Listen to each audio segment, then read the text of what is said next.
ప్రధానంగా 4 డిమాండ్స్ చేస్తూ ప్రధానమైన డిమాండ్స్ నెరవేర్చడం కోసము ఈ ప్రభుత్వం మీద ఒత్తిడి తీసుకురావడం కోసం ర్యాలీ నిర్వహిస్తుంది. మొదటిది ఏమిటంటే ఎన్నికల ముందు చెప్పినట్లుగా ఎటువంటి పరిస్థితుల్లో విద్యుత్ ఛార్జీలు పెంచమని చెప్పారు, కానీ పెంచుతున్నారు. అందువల్ల పెంచిన ఛార్జీలు ఏవైతే ఉన్నాయో అవి తగ్గించాలి. అంతేకాకుండా ఇప్పటికే 6,000 కోట్లు పెంచారు, మళ్ళీ 9,000 కోట్లు పెంచడానికి ప్రయత్నిస్తున్నారు.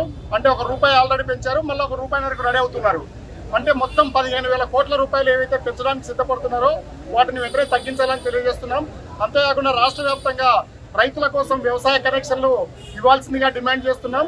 అంతేకాకుండా 4వ డిమాండ్గా ప్రతి ఎస్సీ ఎస్టీ కుటుంబానికి 200 యూనిట్లు ఉచితంగా విద్యుత్ ఇస్తామని చెప్పారు. అది కూడా ఇప్పటివరకు ఇవ్వట్లేదు. అందువల్ల ఎస్సీ ఎస్టీ కుటుంబాలకు 200 యూనిట్లు ఇవ్వాల్సిందిగా కూడా డిమాండ్ చేస్తున్నాం. ఈ 4 ప్రధానమైన డిమాండ్లతో పెద్ద ఎత్తున మేము ఇక్కడ కళ్యాణదుర్గంలో ర్యాలీ నిర్వహించాం. అందరూ నాయకులు కార్యకర్తలు ఇప్పుడున్న వర్షానికి కూడా లెక్క చేయకుండా ఇంతమంది వచ్చి విజయవంతం చేసినందుకు కృతజ్ఞతలు తెలియజేస్తున్నాం. ఈ పార్టీ ప్రజల మీద వేసి ఏ భారాన్నైనా కూడా అడ్డుకుంటుంది.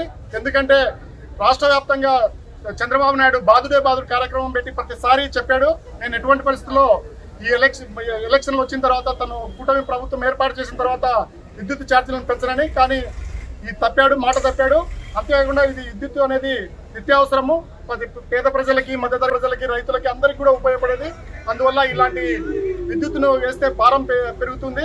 సంపద సృష్టిస్తానన్నాడు కానీ ఇలా ప్రజల మీద భారం వేసి పన్నుల ద్వారా సంపద సృష్టించడం అనేది మేము పూర్తిగా వ్యతిరేకం దానికి. అందువల్ల ప్రజలందరూ కూడా దీన్ని గట్టిగా నిరసించాల్సిందిగా తెలియజేస్తున్నాం.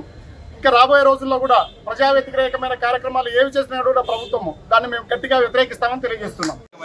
కల్లిపల్లి మాటలు చెప్పి ప్రజలు మోసం చేసి అధికారంలోకి రావడం జరిగింది. ఈరోజు అధికారంలోకి వచ్చిన తర్వాత 7 నెలలు పూర్తయింది.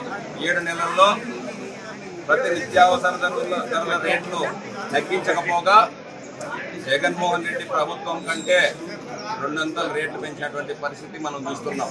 ఈరోజు నిత్యావసర గాలి నీరు ఎంత అవసరమో ప్రజలకు కరెంటు కూడా అంత నిత్యావసర తయారైంది. ఆ కరెంటు బిల్లులో దాదాపు నవంబర్ డిసెంబర్ రేట్లు చూస్తే దాదాపు 30% పెంచారు. జనవరికి ఇంకొక 30% పెరుగుతుంది. అంటే ₹100 బిల్లు వస్తూ ఉంటే ₹170 బిల్లు వచ్చే విధంగా తయారైంది. అంటే 15,000 కోట్ల రూపాయలు ఈ ప్రభుత్వం 2 నెలల్లో పెంచిందంటే 7 నెలల్లో 15,000 కోట్లు అంటే రాబోయే 4.5 సంవత్సరాల్లో ఎంత పెంచబోతుందనే సందర్భంగా ఒకసారి గుర్తుపెట్టుకోవాలి. ఈ కూటమి ప్రభుత్వానికి అధికారం ఇచ్చింది ప్రజలు.